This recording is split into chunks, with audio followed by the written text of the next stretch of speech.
The Globe Documentary.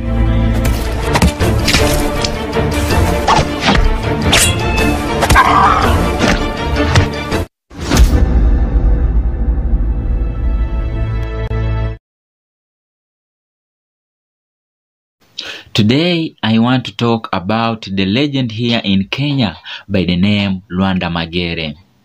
Perhaps Luanda Magere left us with a legacy that could not be forgotten from our hearts through the tangible among the Kenya Luo ethnic community.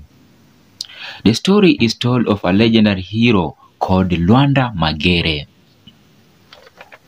Luanda Magere, he was belonging to the Sido clan in Kano, and he was believed to hear once walking the shore of Lake Victoria. The Sido clan occupied the present sugar belt at the foot of the Nandi escarpment. He was possessed with enough power, and his flesh was made up of stones, arrows, spears, and clubs simply deflected from his body, making him invisible during the warfare. He was famously known for his capability to tear an entire army apart. The Luo traditional enemy at the time were the Nandis. The Nandi liked fighting at the night, but Luanda Magere with his group liked time. The Nandis were good fighters at night compared to daytime. While people were fighting, Luanda Magere was to be not seen at the battle, at his home smoking tobacco. But when his people were under Nandi threat, he could be seen asking for his spear and shield.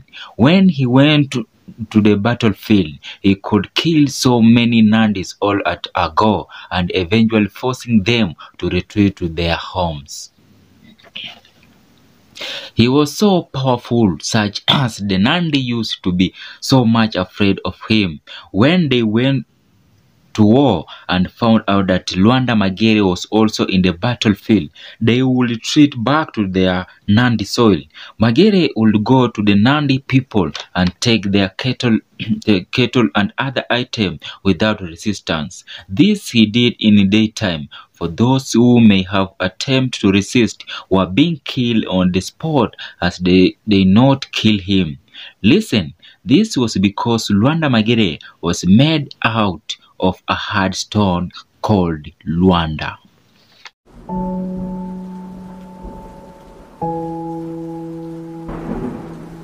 The Globe Documentary. When also these enemy were trying to spear him, their spear only bent as they could not penetrate through him. This is when they started to worry of that substance Magere was made out of. They tried all they could do not kill him, but they couldn't succeed. After some time, they concluded that he was God's creation and therefore could not do anything about him. The Nandi became tired being defeated by the Luos. One of the Nandi family threw it a wise man that they give him one of their beautiful daughter to be married by Magere. Eventually, they found one beautiful lady and told him that they have accepted the defeat and the only price they could pay was to offer him their beautiful daughter in marriage so that he could stop raiding their homes during daytime to take their cows away. The girl's role was to find out how to hit him. They picked a very beautiful Nandi girl and sent her to him. Luo elder advised him not to take the girl, but he did not heed their advice. Eventually, Magere's downfall came at the hand of his wife. One day, Magere was sick. The first wife was away. He called his Nandi wife to bring him a medicine. Magere instructed her to cut his shadow with a knife and steal the medicine. She was surprised when she saw his shadow bleed. That night, she crept out of the Magere home and ran back to her people. She was received with joy when she told them her husband's weakness, that his shadow was made up of flesh and was vulnerable to attack. News quickly spread. One day they attacked Luo again in the middle of the night. The Luo fought fiercely and Magere killed so many Nandi warriors that they decided to retreat.